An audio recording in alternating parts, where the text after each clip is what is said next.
Ubisoft just showed off a lot of Assassin's Creed Valhalla's upcoming DLC, The Dawn of Ragnarok, behind the closed doors to only the content creators on YouTube as well as on the press meet. And there is a ton of information that I have learned about The Dawn of Ragnarok, which I'm going to be sharing with you guys my honest first opinions on what I personally think where this Assassin's Creed DLC is heading towards. Is it really good? Is it bad? What is my personal opinions as far as what I have seen so far? I'm going to share all of those thoughts with you guys right here on this video, so make sure that you guys stick around till the end, because in this video there are a few things that you guys should definitely know before you even decide to pay $40 to get this expansion, which is coming out next month. And as far as what I have to say, when I got the first glimpse at this expansion, all I have to say that it is no longer an Assassin's Creed game. So if you guys are looking for an Assassin's Creed game, then I don't think Dawn of Ragnarok is anything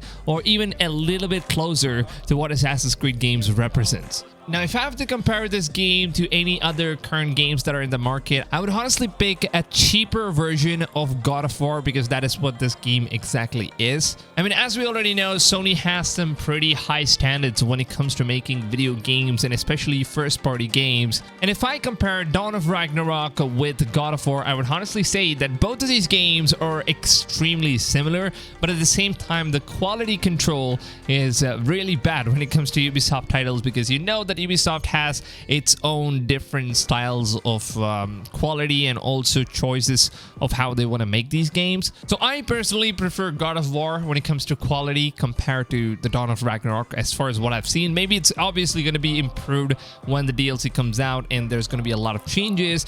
But of course, as far as what I have seen, this is what I personally felt. This expansion is very similar to God of War rather than an Assassin's Creed game itself. Now, after I got to see some of these footage, it is very clear to me that Ubisoft is no longer even interested to keep some of the promises that they made when the game came out. When Assassin's Creed Valhalla got released, they actually promised fans that this game was going to be grounded. It's going to be as realistic as possible. They're not going to add in a bunch of mythical bullshit and stuff like that for those guys who really are not into Assassin's Creed titles for mythology, whereas people are here for realism, for history, and that's what Assassin's Creed games basically represented. And Assassin's Creed Valhalla is slowly just strafing off from that particular path, and it's going complete berserk when it comes to mythical realms, gods and monsters and beasts, and you're just fighting some really ugly looking creatures. It's absolutely mind-blowing to see what Assassin's Creed games have turned into.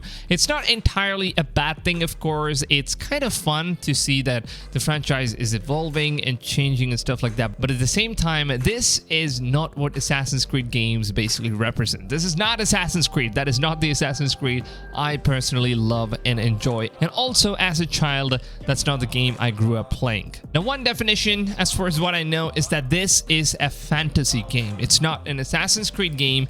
It is a complete fantasy. It should be released as a standalone title. I personally think that Ubisoft should indeed decide to release these games as a standalone title rather than just using the brand name Assassin's Creed in order to generate some of these sales, because it's just decreasing the value of its brand itself. Because Assassin's Creed, I don't think that any of the old school fans are still excited about upcoming Assassin's Creed games, because that's where it stands now. Ubisoft is pretty much just destroying its own image here. I mean, even though the sales charts go up, and that's only because of the setting of the game, right? Like, people actually did enjoy Norse mythology. They wanted to see what all the Viking stuff was all about, and that's one of the biggest reasons why Valhalla sold out really well. I mean, don't get me wrong, the game is of course good, and the writing, Darby McDevitt did a pretty decent job, but at the same time, they're kind of ruining it now all at the end. They're pretty much doing the exact same thing that they did with Assassin's Creed Odyssey, and I think a lot of people did hate that game, but at the same time, some people did actually quite enjoy that game. But when it comes to Assassin's Creed games, Ubisoft, please don't screw this up, man. Like, you guys are destroying one of the most fan favorite franchise that you guys have built up, and the reputation of Assassin's Creed itself. Now, one of the things that I personally and a lot of other YouTubers, for example, I've recently seen a video from Raptor where he basically said that Ubisoft is pretty much reusing the assets that they already have in the base vanilla version of the game, because they have a lot of animations for some of the weapons that are newly introduced to the game.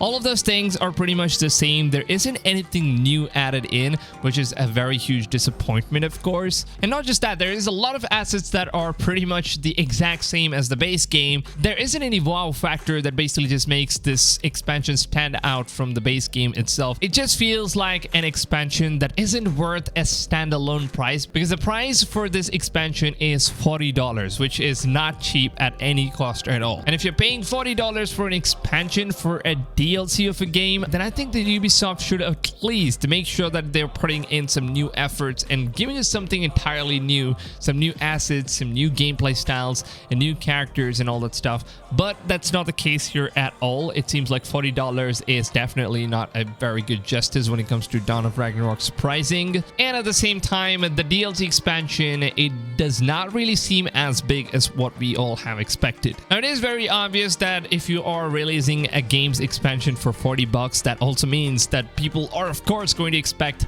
a lot of content, right? But that's not the case here. It seems like it's pretty much going to be a decent sized expansion, but at the same time, the content is very much going to be similar to what we've already seen with the base game itself. But then you're now going to play as Odin, and you're going to have some of the mythical realm quests, all these fantasy stuff, instead of having some of the realistic stuff, because that's not going to be present in the expansion at all. But other than that, the way the game is basically progressed and how the missions work and how the storyline progresses, it's all the exact same. It's all the exact same as how the vanilla version of the game worked, or at least as far as what I have personally seen from some of the gameplay footages that Ubisoft has shared lately. This is what I personally felt. Now, if you ask me though, is this game worth $40? And my answer to this would be, at the current situation, as far as all the information that I know as of now, I honestly don't think that this game or the expansion is worth $40 at all. Maybe there is more. Maybe it's not exactly what I think it is. Maybe Ubisoft has some more surprises for us. But as far as what I know,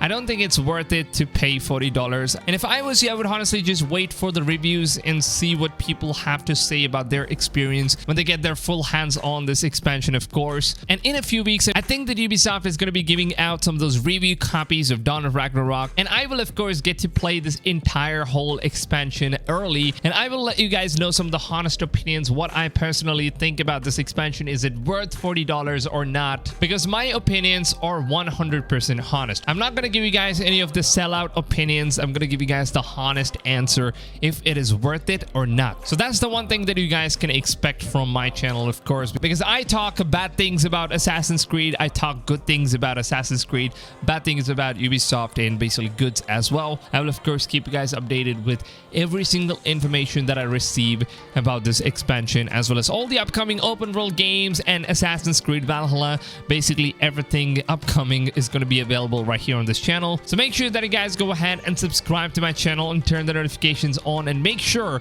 that you guys are setting your notification settings to all, because if you don't set it to all, then the broke-ass YouTube platform, they just don't send you guys the notifications of my daily videos, because I upload videos every single day and make sure that you guys are not missing out on any one of those. And like you guys already know, I love to keep all of my videos as short as possible without really having to drag my videos all the way to 10 minutes long for those juicy ad revenues. So if you want to support these short and onto the point and informative videos that doesn't waste a lot of your time, then please make sure to go ahead and show your support by simply just dropping a big fat like on this video, because your like and your support is absolutely appreciated as a content creator. It does help me out. It helps the video as well as the channel grow. So please just take a few seconds of your time and show your support. That would really mean a lot to me. With that being said, lads, I hope you guys have a wonderful rest of the day, and I'll see you guys on tomorrow's video. Until then, take it easy, fams, and goodbye.